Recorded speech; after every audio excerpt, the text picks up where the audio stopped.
Welcome back to The Conservative. Hi there, I'm Mike Lannon, your host, and we've got a fast half hour, as I always say, and I hope that you don't click on by and that you continue to watch PEGTV for these governmental shows, and in particular this particular show, because obviously this is a conservative view and opinion show. And I just want to start off by saying that we in America that of a normal mindset feel very sad for those who were shot in Midland, Texas, and by the guy that had lost his job, and we still don't know why he went on this shooting rampage and injured and shot and killed 7 and injured a whole lot more. But all of these people that are out there doing these shootings for whatever reason. I liked what several of the news networks did when they said they refused to give the guy notoriety. They refused to name him. They refused to even name where he is from. And perhaps that could be a piece of stopping this, because I do believe that some of these folks, especially the copycat folks, think that they can get their 15 minutes of fame by doing something egregious. But if you don't have it reported and nobody cares about you, the perpetrator, will show our care and concern, our love for those who are maimed, injured, or killed, but we won't mention the people that do it. And we'll get to the bottom of why they're doing it, and we'll be able to stop that. And keep in mind that Second Amendment issue, which is that the gun doesn't pull the trigger. Some guy behind that trigger is the initiator of the death and destruction. And so those folks we've got to get a handle on. I found it very interesting in the Texas shooting that the guy was a convicted felon, could not get a normal review for a gun permit or even a gun, and yet he was still able to get his hands on the gun. And that is one of the large arguments, is that the folks that should not get a gun are going to be the ones who do get their hands on a gun. And those folks that are protected by the Second Amendment to have the right against such folks are going to have a bigger and bigger time of struggling to get a gun as the left continues its driving force to try to prevent folks from having guns. And when you live in America, the protection rights from the folks that are, quite frankly, nut jobs, is very important to have that Second Amendment and have the right to ownership of a gun and the right to defend yourself. We are the only nation in the world that continues to have that right constitutionally given to us by the Second Amendment. And don't let folks kid you when they say they would prefer to have the Second Amendment withdrawn from our Constitution and that it be eliminated. And of course, folks would love to have a ton of our Constitution thrown out. That's the left, who believes that it's not to be interpreted as the original document, but it's a living document. It should be interpreted by the judges to be much more liberal than it actually is. The conservative view of the Constitution is that it's a document that for the last 245 to 247 years has worked very, very well for the majority of us. And that Second Amendment is a protection against an egregious government and an egregious police state that if you watch what's happening in Hong Kong and you watch what's happening in the rest of the world in the socialistic dictatorships, when the citizenry rise up, they're put down by the armed thugs, the armed forces of that nation. And we never want to go back to that point of view. That's where we were 247 years ago when the British were beating the living daylights out of the colonists and not allowing them to have guns. As a matter of fact, that was what the shot that was heard around the world at the Concord Bridge was all about. The British were marching to a farmyard barn to confiscate American weapons, and we stood our ground and got those guns out of there so that the British couldn't get their hands on them. And that was the start of the American Revolution that has allowed this country to be the greatest country that has ever been known to exist on this earth, that is run by men and women. The government in this country is supposed to be not being run by the elite who believe that it's all about them, but it's supposed to be being run by those that we elect that represent us. And that becomes a problem also when you look at health care and realize that the House of Representatives and the Senate in Washington, D.C. does not have the same health care as we do. Their health care is totally paid for, lock, stock, and barrel by you, the taxpayer. I suspect that a lot of things would get done in Washington if the folks that are in the House of Representatives, the folks that are being sent to Washington to represent us as senators, and those who are the executive branch and or the judiciary branch had to live by the same rules that you and I live by, we might have a different country and a different outlook on the country right now, as we have this huge divide between those of us who think on the right, which is much more my thought, and those of us that think on the left, which is a thought process that I don't mind having a discussion with, but don't always have an opportunity to explore the impasses, certainly don't have an opportunity to build a shared meaning, certainly don't have an opportunity to balance advocacy with inquiry to find out what the other fellow's position is. And therefore, it becomes very difficult to pay attention to the intention. It's also very difficult to use my self-awareness as a resource to come up with any kind of a good collaboration that has any kind of result to it. And so we think about those kinds of things when we think very deliberatively think about how we might change the process for any one of our amendments to make it better without destroying the original intent of the intention. And so that becomes a very difficult problem for those of us that wish to have the conversation, because as long as the left believes that they want to call us every name in the book for having a different opinion, it's going to be very difficult to have a discussion or a collaboration that has any kind of a meaningful result. And so that continuing dialogue that isn't really a dialogue, really isn't a skillful discussion of any type, more like a directed discussion. And the picture of a directed discussion, normally speaking, is to take a spear and chuck it through a person's heart and pierce that heart so that there's no forgiveness possible. And that's some of the things that the left is doing.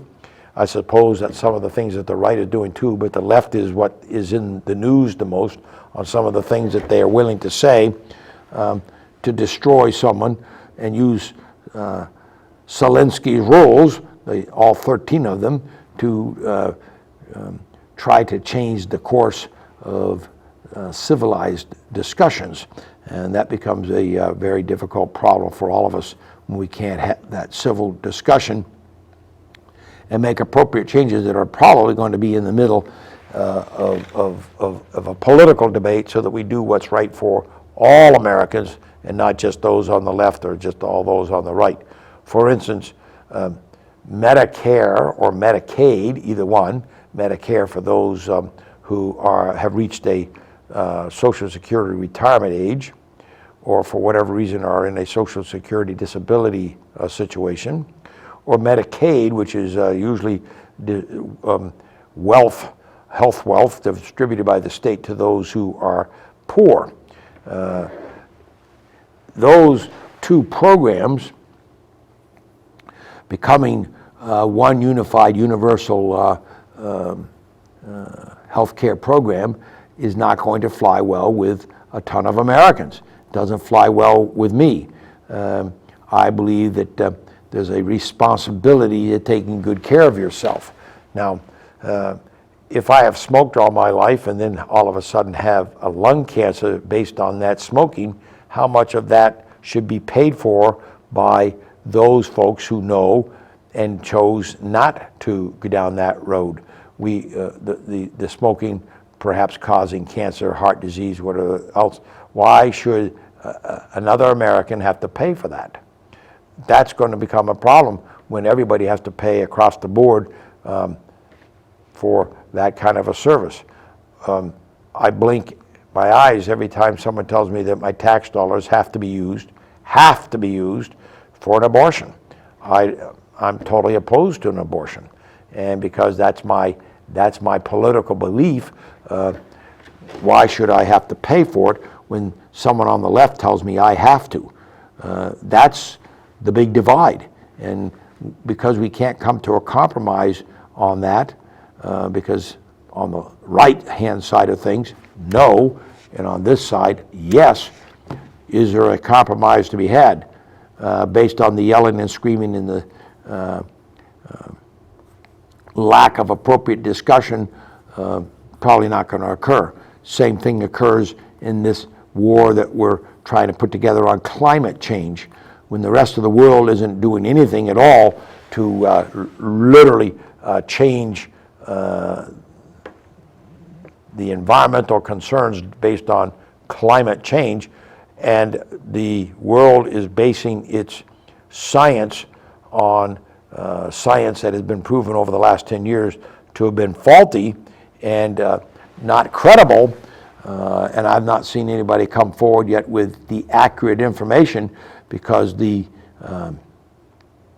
climate change data by the alleged scientists was bought and paid for by people that had a big concern, a big interest in either one, not having any discussion about the climate change and telling us that there was no such thing as a climate change, or the research was tainted because on the left-hand side it was bought and paid for by the folks who want to change the way in which we look at climate and tax us.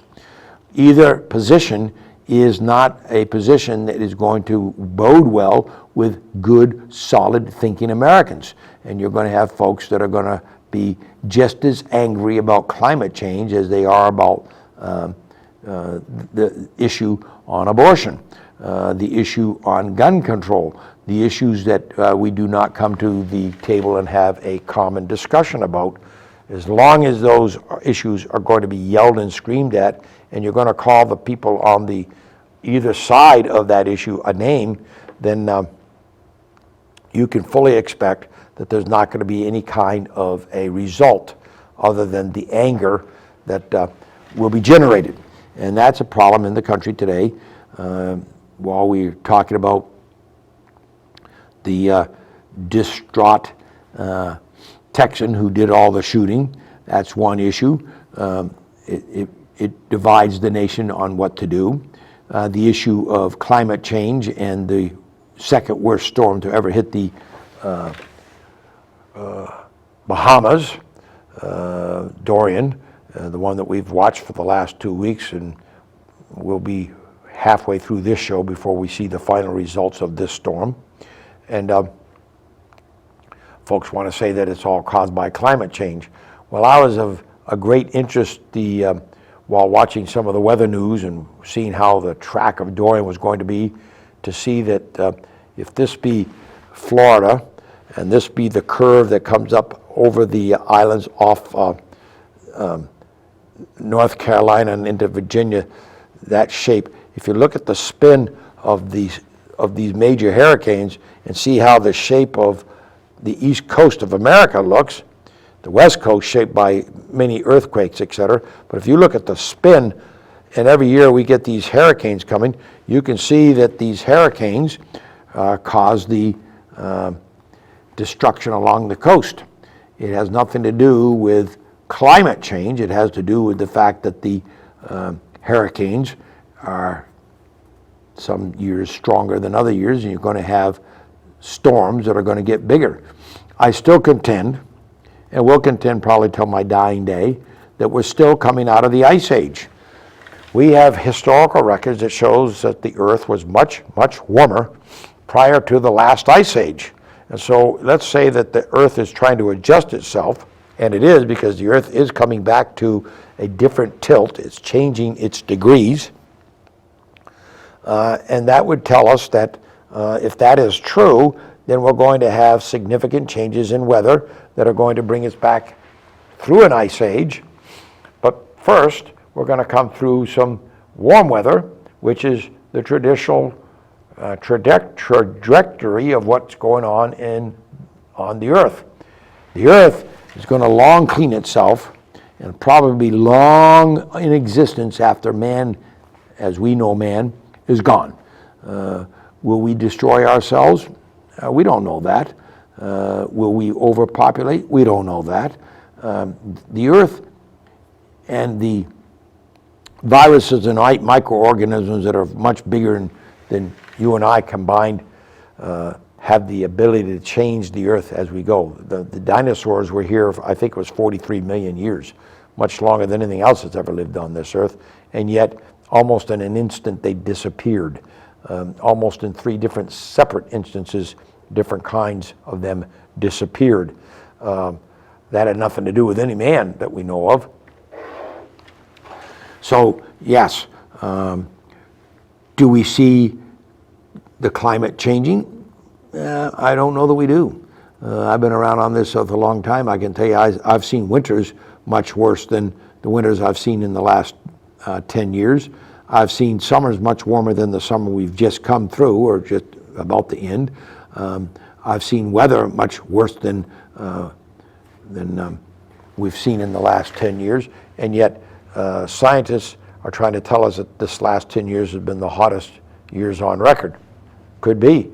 But now it comes down to credibility and what I just said. It's very difficult to believe someone when you find out that their science is tainted by money, that it's not true science, that it hasn't been really well thought out other than I will give you $1 million if you provide this kind of an outcome. Well, if you give me $1 million, I'll be glad to give you an outcome too. What would you like the outcome to look like?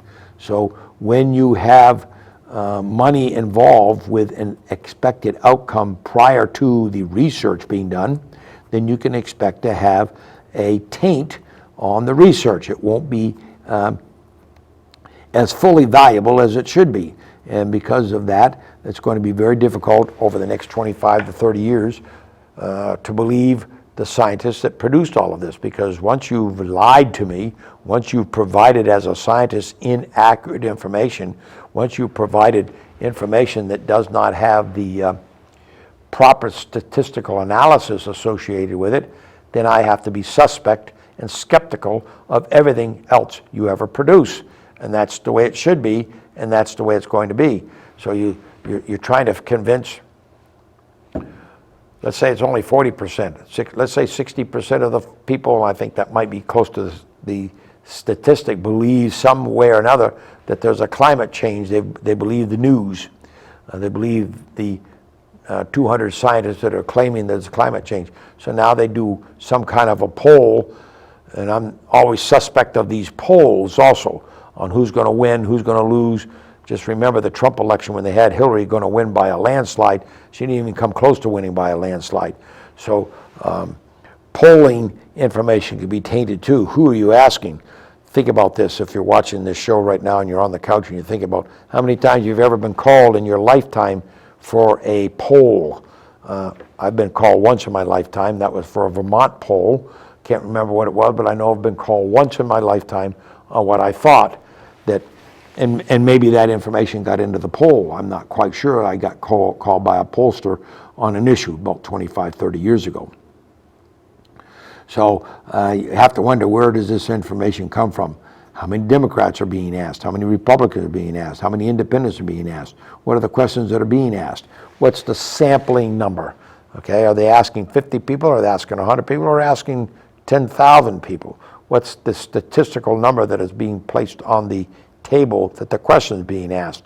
Now, I understand that a statistical sample can be small and it can be extrapolated out to what might be a true answer. Then the other part, in this current climate of ours, and I don't mean the weather climate, but the political climate, we can't be sure how people are answering the questions. What is the answer you wish for me to give to the question? If I can figure out who's on the phone asking me the questions, I may taint those questions so that you come up with a completely different polling result than actually is going to happen. And I think that happened a lot in the 2016 election. People were calling, getting polling information, and they weren't getting the truth because people weren't going to tell you who they were going to vote for. Happened before in our political process, and it'll happen again. Most people aren't going to tell you who they're going to pull that lever for in the voting booth. It's supposed to be a secret. And so I might come and tell you, hey, yeah, I'm going to vote for whoever the Democratic nominee is going to be, or I may come and tell you that I'm going to be voting, truly voting for Donald Trump, and I go in and I pull the lever completely different than I tell you on the phone or on the internet or whatever it is that you're trying to get this polling information. So I'd be suspect of this, just like I'm suspect of when they tell me that there's a major crisis coming in climate change. So I'm a very big skeptic. I don't see it. I don't believe that it's happening because of man. There could be some things going on. As we sit here today and talk with each other, we had the largest magnetic anomaly on the sun within the last week than we've had in many, many years. Now, a magnetic change on the sun changes the weather on the earth. That has nothing to do with men and women walking around on this earth. It has to do with what's going on in the sun. And I've said before, we, over the last 10 years, have had a low number of solar rays. Changes what's going on here on Earth. So the radiation belt is changing. The tilt of the Earth is changing relative to the sun. No one ever talks about what's going on with the moon as it continues to pull away from the Earth. I've forgotten what the distance is, but it's about I think it's just slightly under a mile a year. It's moving away from the Earth. That has, over time, going to have a huge amount of impact on the tides. It's going to have a huge amount of impact on what goes on the Earth. That has absolutely nothing to do with anybody that's a human. It doesn't. So those kinds of science facts, those kinds of science thinking have to be placed on the table when we're trying to build a shared meaning on what this climate change is all about. But yelling and screaming at Mike Lannon, your host, about climate change and telling me that I'm an idiot for even suggesting that we explore it deeper, that we come up with honest science, requires folks to do it with some intellectual honesty, not intellectual arrogance. And intellectual arrogance is when you yell and scream at a person and say that you're totally right and they're totally wrong, especially if you can't establish in an orderly, organized manner, clearly communicated with good closure to the thinking. All you are coming up with is a hypothesis that should be at all time tested. All theories are to be tested. All hypotheses are to be tested to find out how close they are to true. And many hypotheses of the past have proven to be false here in the future, and will be, because we think we know all there is to know at the time we prove the hypothesis of the past. And then as we continue to explore and find more knowledge and more understanding and become more wise with what we're doing, we realize that some of the things that we thought in the past just weren't true. For instance, the earth is flat.